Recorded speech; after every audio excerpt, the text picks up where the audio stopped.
সরকারি কর্মকর্তা ও কর্মচারীদের দীর্ঘ প্রতীক্ষার অবসান ঘটিয়ে ২০২৬ সালে নবম পে স্কেল ঘোষণার বিষয়ে জোর আলোচনা শুরু হয়েছে। স্বাধীনতার পর ১৯৭৩ সালে প্রথম বেতন পে স্কেল কার্যকর হয়। এরপর থেকে ২০১৫ সাল পর্যন্ত দেশে মোট ৮ বার নতুন বেতন কাঠামো প্রণয়ন করা হয়েছে।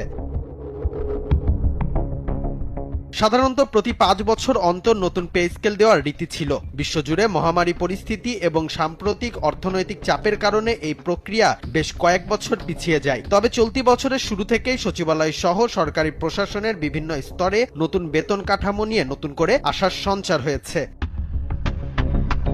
প্রস্তাবিত এই নবম পে স্কেলের একটি সম্ভাব্য খসড়া নিয়ে বর্তমানে সরকারি মহলে ব্যাপক আলোচনা চলছে। যদিও এটি একটি প্রাথমিক প্রস্তাব মাত্র, তবুও এতে ১ নম্বর গ্রেডের বেতন ধরা হয়েছে ১,৬০,০০০ টাকা। একইভাবে ১০ নম্বর গ্রেডের বেতন ৩২,০০০ থেকে ৭৭,৩০০ টাকা এবং সর্বনিম্ন ২০ নম্বর গ্রেডের বেতন ২০,০০০ থেকে ৪৮,৪০০ টাকা করার সুপারিশ করা হয়েছে বলে গুঞ্জন রয়েছে। নবম গ্রেডের কর্মকর্তাদের বেতন ৪৫,১০০ টাকা থেকে ১,০৮,৮০০ টাকার মধ্যে রাখার প্রস্তাবও দেওয়া হয়েছে।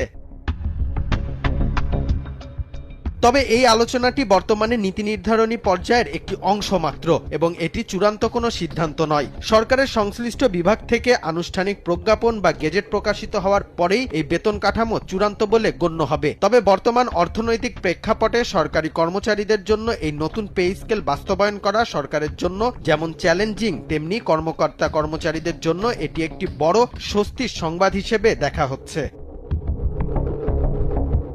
প্রস্তাবিত নবম জাতীয় বেতন কাঠামো নিয়ে সরকারের নীতি নির্ধারণী পর্যায়ে বর্তমানে বিস্তারিত পর্যালোচনা চলছে। এই লক্ষ্যে গঠিত ১০ সদস্যের একটি বিশেষ উচ্চ পর্যায়ের কমিটি বিভিন্ন সুপারিশ ও আর্থিক দিক বিশ্লেষণ করে চূড়ান্ত মতামত তৈরির কাজ করছে। বিশেষ করে জীবনযাত্রার ব্যয় বৃদ্ধি এবং মুদ্রাস্ফীতির সঙ্গে সঙ্গতি রেখে সরকারি কর্মচারীদের জীবনমান উন্নয়নের বিষয়টি এই কমিটিতে সবচেয়ে বেশি গুরুত্ব পাচ্ছে।